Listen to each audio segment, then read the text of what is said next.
Hi again guys, and welcome to another Forza Horizon 3 top-end speed build, this time for a very rapid super saloon, the Jaguar XFR-S, one of the quickest super saloons in the game, in fact. Now, as far as conversions, some of the stuff is pretty obvious by this point, especially to those who have used my tunes before. Of course you want that 1500 horsepower engine, you'll need the twin turbo to get that full power, and as always I would recommend having all-wheel drive to get that power down more efficiently, and it also just helps out in general, off-road, high-end handling, or top-end handling I should say. If you don't want to have it, you don't technically have to, but I would recommend it, especially to less experienced drivers. To those who want to have rear-wheel drive just for the sake of the challenge, knock yourself out, go for it. Now, as far as the rest, as far as the wings, rims, that kind of stuff, it's all down to you. I wouldn't recommend having the racing wings, because you just don't need them for straight line performance. Some people sometimes say that it improves some cars, but it's not really necessary. For the rest, you guys know the drill.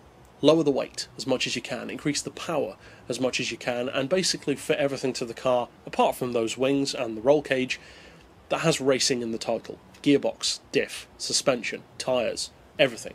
Now, as far as this tune on the storefront, it is available on my storefront, so you can use the keywords down below in the video description to find that, but you could just follow this one yourself, so either way, have a lot of fun with it.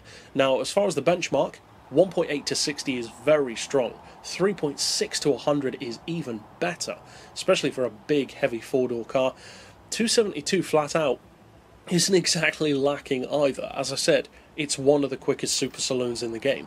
Now, as far as the gearing, I would recommend 3.1 for your final drive, then 2.9, 2, 1.5, 1.18, 0.96 and 0.79, which will be pretty familiar to people who've used my tunes before.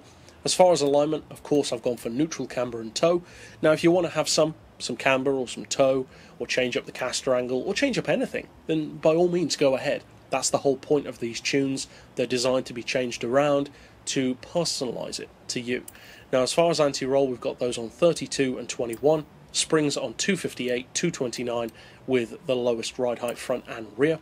Dampers we've got on 15, 14, 6 and 6 again. Aero doesn't apply. And for the diff, no surprises here, 100% on acceleration, 0 on decel, and as I often do, a 70% split in favour of the back end. You could take this one a little bit higher if you want it to be more manoeuvrable on tighter circuits, but as I've said before, this is primarily for straight lines, and if you need it for handling, you can change stuff accordingly. As I said, it's on the storefront, so all that remains is to take it out on the road to see if it can actually hit that speed.